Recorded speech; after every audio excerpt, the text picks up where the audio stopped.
O Amazonas já ultrapassou a marca dos 2.000 casos confirmados da Covid-19.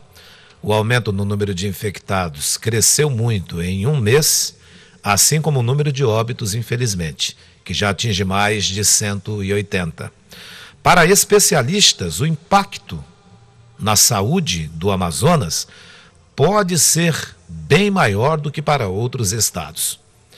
E é por isso que a gente vai falar agora com o matemático e professor da Universidade Federal do Amazonas, Alexander Steinmetz, que já está conosco aqui nesse momento.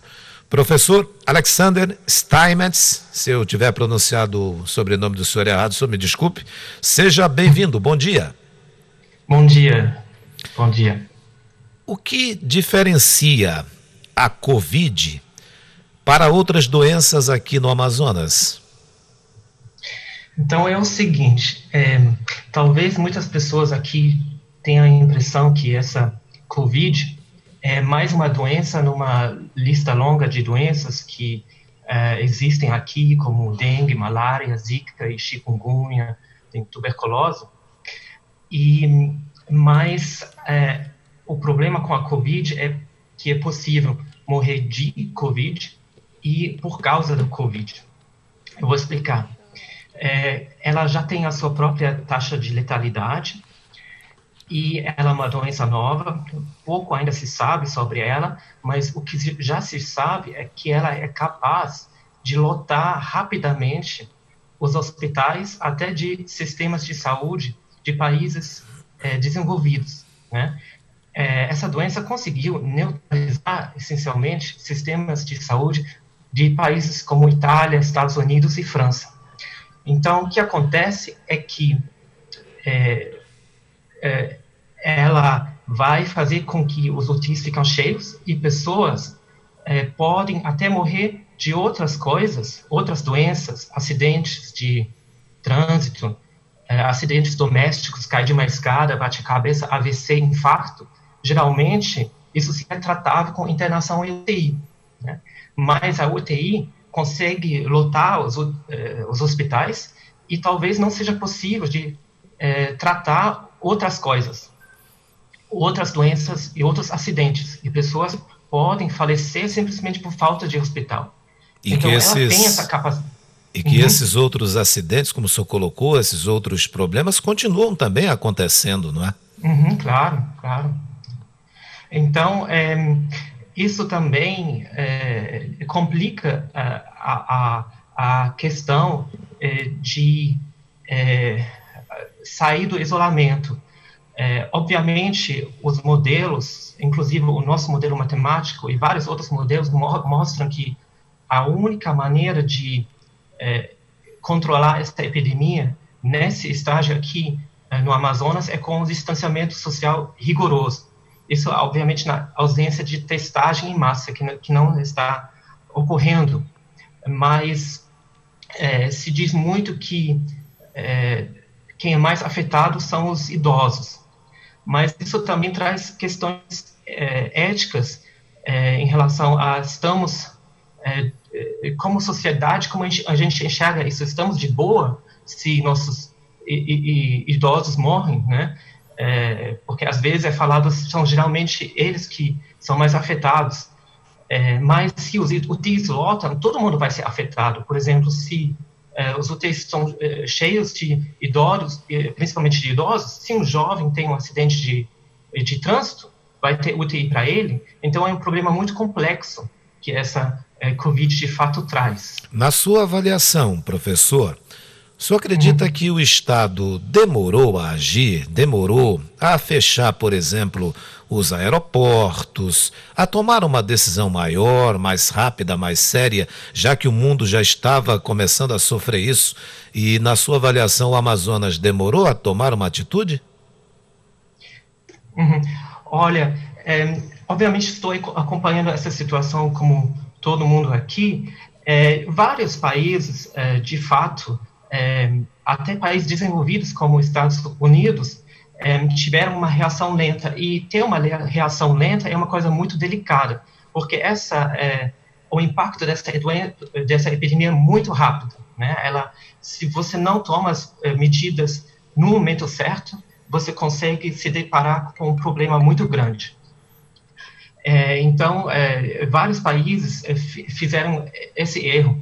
Em geral, o Brasil teve a vantagem, de certa maneira, de ser dos grandes países o último afetado. Mas por uma razão ou outra, realmente, em geral, parece ter demorado a reagir. E, em parte, isso também é o despreparo científico e tecnológico, a falta de investimento na ciência.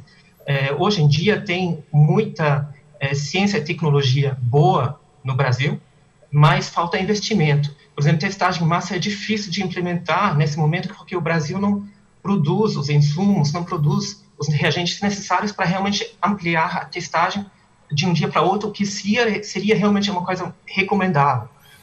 E outros países, como os países da Europa, Estados Unidos, Rússia, se a gente volta um pouco atrás no tempo e pensa na Segunda Guerra Mundial, eles tiveram uma lição muito importante, como a ciência e a tecnologia é importante para a soberania do país e, no final, também para o bem-estar dos cidadãos.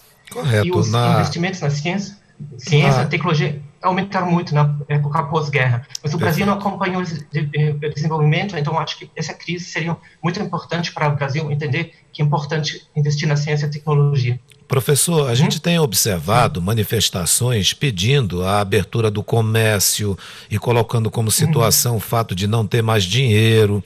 Nós observamos isso no país praticamente inteiro, não é? Na sua avaliação, por que a abertura do comércio é algo muito delicado nesse momento?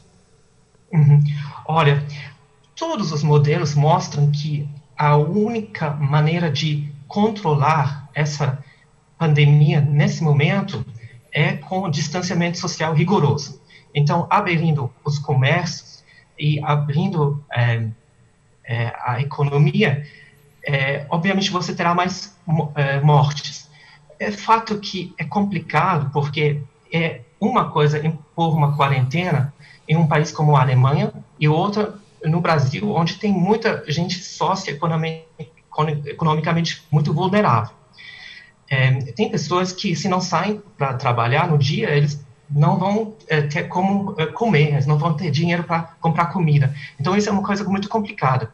Mas isso precisa de uma resposta de gestores públicos a nível federal do Brasil para realmente achar uma solução verdadeira. Pois mas aí, por outro lado, professor, a gente também tem visto, por exemplo, esse auxílio do governo federal de R$600. Na frente das lotéricas, na frente das agências da Caixa Econômica, é todo mundo junto, ninguém respeita aquele limite. Alguns sim estão de máscaras, outros não estão. Quer dizer, também tem essa situação que todo mundo está vendo, né? Sim, é um fato. Claro que é também um problema logístico, né, de implementar um tal auxílio, né? As pessoas realmente precisam ir para a Caixa, para o banco, para pegar esse auxílio. É por isso que um planejamento a nível de todos os gestores públicos, nível estadual, federal, municipal, que funciona bem, pode fazer uma grande diferença. E o governo federal, os gestores públicos federais deveriam trazer uma resposta detalhada, boa, para ajudar que todo mundo possa também efetivamente cumprir esse isolamento e não se encontre em dificuldades, certo? É muito complicado ter essas aglomerações nesse momento. É isso. E o problema em relação às questões éticas, eu acho que a gente viu nos últimos anos, por exemplo, vamos lembrar, em 2010, teve o acidente dos mineiros chilenos. 33 mineiros ficaram soterrados debaixo da terra, acho que 700 metros, em uma mina, e o mundo se mobilizou durante meses com investimentos muito altos para salvar essas vidas. Teve os meninos na caverna na Tailândia há 2 anos também. O mundo se mobilizou com grandes investimentos. Então, a sociedade, o mundo, a nossa cultura mostrou que ela valoriza muito a vida, que ela vai muito longe em termos econômicos para salvar a vida, se ela pode, certo? Então, isso eu vejo que faz parte da nossa cultura. Então, a gente deveria considerar que essa sociedade a gente quer, certo? Porque a gente tem projeções que podem mostrar que centenas de milhares, até tem uma projeção que diz 1 milhão de brasileiros poderiam morrer de Covid, certo? Então, a questão é, como sociedade, o que a gente é disposto a fazer economicamente para salvar essas vidas. Isso é uma coisa que a gente tem que se fazer, e precisa a participação de gestores públicos a todos os níveis para que sejamos capazes realmente de salvar essas vidas conjunto como sociedade. Compreendo. Com a participação da sociedade, população, né? E o do governo, dos governos a todos os níveis. Né? Compreendo. O senhor tem razão, não é uma situação só de governo, não é uma situação só de médicos, é uma situação de toda a sociedade, como o senhor deixa bem claro. Alexander Steinmetz, é assim o sobrenome do senhor que pronuncia? Isso mesmo. É isso. Matemático e professor da Universidade Federal do Amazonas, muito obrigado pela divisão do seu conhecimento conosco. A gente espera poder contar com o senhor em outras oportunidades. Bom dia. Muito obrigado, bom dia.